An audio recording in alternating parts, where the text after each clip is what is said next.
I get to do something very unique, something that not too many other people could say.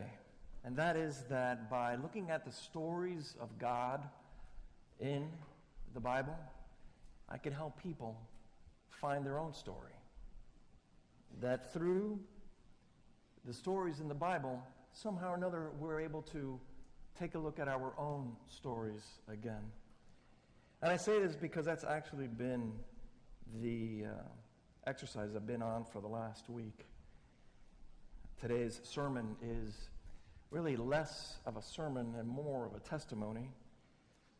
And I guess a testimony can be a sermon. There are all kinds of sermons out there. But I'm going to ask you to please pray with me as we enter into this time. May the words from my mouth and the meditation of all of our hearts be acceptable to you, O God, our rock and our Redeemer. Amen. Grace and peace be with you on this day. So I think that Italian culture has gotten pretty much pervasive throughout all of the U.S. dominant culture. And I say that because I find and I see all kinds of non-Italian people taking on Italian sayings, Italian mannerisms, an Italian way of communicating. And they say things a la Tony Soprano. What's the matter with you? Today's scripture passage is one of those what's the matter with you moments. You have the Jewish leaders and the Jewish people of Jesus' time listening to what he just said. He called himself the bread of life, and you could just see them going, what's the matter with you? We know you. You're the son of Joseph. And then Jesus, of course, gives them some feedback of his own. And that's where the analogy stops. I'm not going to put Jesus at the level of Tony Soprano. But the gospel lesson has us focusing on the bread of life. And bread is one of those images that are used a lot in the New Testament. It's one of those gospel favorites. And bread is used in so many different ways to compare to so many different stuff. And it kind of makes me think that whoever wrote the Gospel of John was not a Floridian. Had the author of the Gospel of John been a Floridian, they would have used a different image. One, not that there's anything wrong with bread, by the way, but I think they definitely would have gone for something that's just a little bit more juicy, a little bit more tasteful. I think if the Gospel of John had been written by a Floridian, we'd be looking at a mango. Now, I got to tell you, I am pretty certain that Jesus never bit into a mango. How do I know that? Well, first of all, it's a Caribbean fruit. It's not out there in the Middle East. But second of all, had Jesus been into a mango, we would have more mango stories. The prodigal son, instead of the father going out to kill the fatted calf, the father would say, go, get me a batch of yellow, reddish, orangey mangoes. My son has arrived. And Zacchaeus, the famous Zacchaeus who climbed the sycamore tree, he would have climbed a mango tree. And Jesus would have said, Zacchaeus, come down from that mango tree and bring me that little orange one that's over there. And maybe today's passage would have been written a little bit differently and would have said, I am the mango of life. Now, I might be going a little too far with this analogy, and it just goes to show how much I love mangoes. So please forgive me for that. But the thing about mangoes, especially this season, is that they are just tasting just fantastically sweet and juicy. And they don't have that fiber in them that sometimes gets stuck between your teeth. And then when you're smiling at people, you feel like, oh, I can't smile because I got mango in there. We are living in a house that does not have a mango tree, but God has blessed us with neighbors that have mangoes. And we're able to go over there and get those mangoes. Now, I got to tell you, I can't speak for all of my neighbors. I do have one neighbor that's a little turfy about his mangoes. I see him chasing the squirrels away every morning. Stop eating my mangoes. Those little fat squirrels have been getting fat because they're eating mangoes are running away. But this season of mangoes is just fantastic. And my wife and I, we spend most of Saturday afternoon, just cutting up the mangoes into little squares, and then at the heat of the day, just eating a little square of mango, and we pop it into the mouth. And We go, oh my God, this is just so good. And I started to wonder, why are the mangoes so good this season? It's the same tree, it's the same soil, it's the same rainy weather. Is it really the mango, or is it me? Is there something about me that is just longing for a sweeter mango than usual? And that kind of looking in the mirror exercise is very much the kind of thing I do as a pastor. I ponder that question. It's important to say, is it me? And as I started to think about it, I came to the conclusion that yes, I think it's me.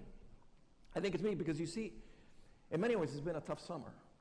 It's been a rough summer. And I think an entire year, school year, from summer to summer, kind of worn me thin. And my patience and my tolerance and my ability to deal with bad news has just gotten that much less able to manage.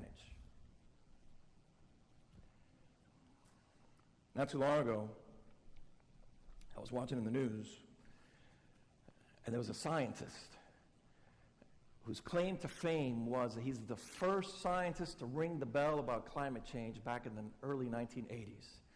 And now, 30-some plus years later, he was giving these dire predictions of what's happening with climate change and how the world is warming. And he was going down the list of all the things that are going to die, all the things that are not going to be there, everything that's going to happen. And I got to tell you, I got depressed. My mood went from up here to here, listening to the guy talk about climate change and all the things that are happening. And he said this one thing, he says, it's irreversible. It is we can no longer turn it back. And I got to tell you that I've read all kinds of stuff, but that's the first time I hear that one. And I walked away from that news not really feeling very good about the future. And then started seeing all the fires in California. They've had over 100 days of fire in California. And they've been showing all these images of these fire tornadoes, and they look so destructive and so scary. And they showed aerial views of entire towns and neighborhoods completely demolished, burnt down to a crisp. Where there used to be brick homes, now there's nothing but rubble. And where there used to be miles and miles and miles of forest, it's just now all blanketed by ashes. And they showed the different first responders and people who respond to the fires and how they put their life in jeopardy for these fires. And take a look at the entire map of the western United States that's in fire right now. I got to tell you that, again, my mood just sank a little bit deeper into a state that could be said bordering on depression. And then I saw the continuing news of the 500 children who have been separated from their parents by the mediocrity and malice of a zero-tolerance policy. And the commentators are saying that the administration has effectively created 500 orphans. And as I start to think as a dad, I start thinking about my own kids, and I start thinking about as a family and so forth, what's happening with those families, I have to tell you, my heart just went for them. And there's nothing I could do from over here. And so consequently, the inability to do something just got me just even a little bit more depressed. And so now I'm right smack in the middle of the depression. And this has got to be because I watch the news so much, right? So I start, okay, no more news. I'm not going to watch any more news. That's it. No more news for me. But I find myself in this state just ranting and raving. I find myself channeling the spirit of my father. May he rest in peace. You see, my dad was a ranter and a raver. And he ranted and raved about all sorts of stuff. And then here I am now ranting and raving as I drive. Anybody looking at me as I'm driving it to work and think, my God, must be in one hell of an argument with somebody on the Bluetooth. Either that or lost his mind. And I have learned that when I get into this mood, one of the favorite things I love to rant and rave about is all the things that are absurd in life. All the different absurdities that are part of my life and are part of society. And I've got a long list. I've got a very, very long list of the things that are absurd. But then what I've learned over the years, not to start going over this list in public. Because eventually somebody will hear me say something that they love as absurd. And so now I'm not only ranting and raving, but now somebody's giving me the middle finger. But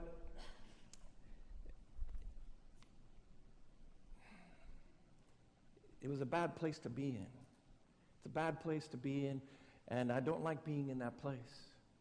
And then I came across one of the most absurd pieces of news, and that is that people getting shot and killed over a parking space. People getting shot and killed over traffic. I'm thinking, what's happening? Is the world turning into Miami? And then in Chicago, 1,785 people have been shot this summer. And the news reporter giving the news said it in such a way that made me just go into one of those terrible places that I was in. And I quote, I had to DVR it, I had to go back to get it right. The reporter said, "Summer is traditionally the peak of shooting fatalities.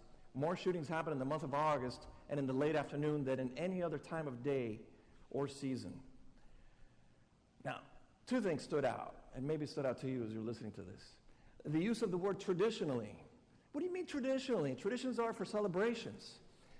Traditions are for things that feel good. You know, Thanksgiving is a tradition. Don't tell me that shooting people is now a tradition. Is this the new normal in Chicago? Now, I realize it was a slip. It was a slip. This report didn't mean to say that. But the other thing is that most of the shootings happen in the month of August in the late afternoon, in the heat of the day. And I'm like, what are you talking about? That's like mango eating time.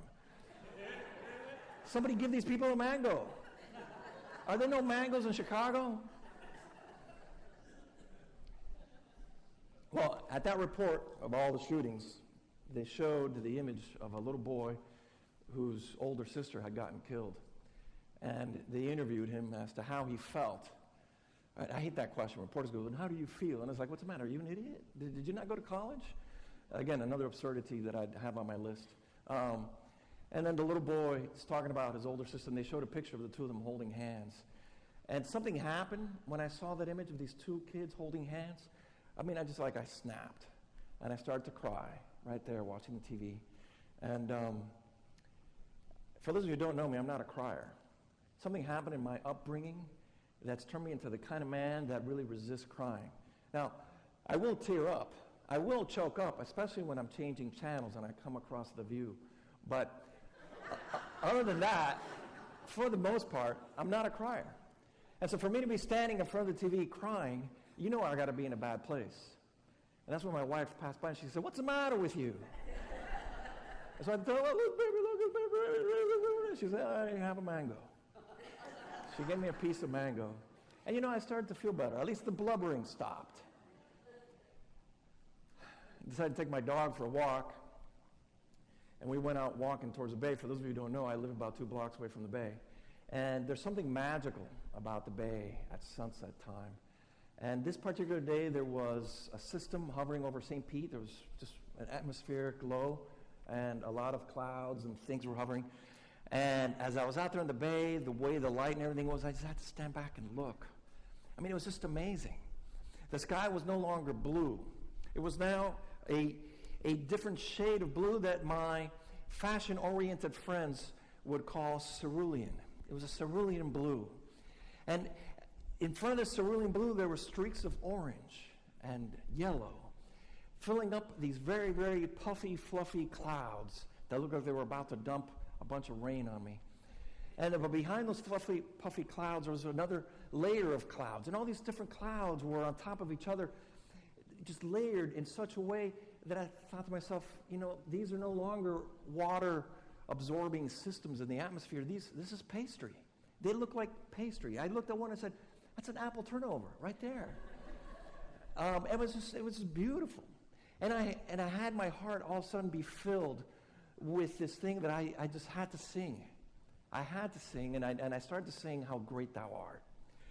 And I passed by this mango tree, and I sang to the mango tree, "How great thou art." And I was looking at the sky, and I'm looking at everything. It was just so beautiful. And then here comes this other passerby. And the passerby he seems to be like in a hurry, and I had to stop him. And I say, dude, take a look at the sky. Look how beautiful it is. And I started just go with this effusion as to how beautiful it was. And the guy looked at me and goes, "What's the matter with you? Have you never seen clouds?" And I got to tell you that I felt sad.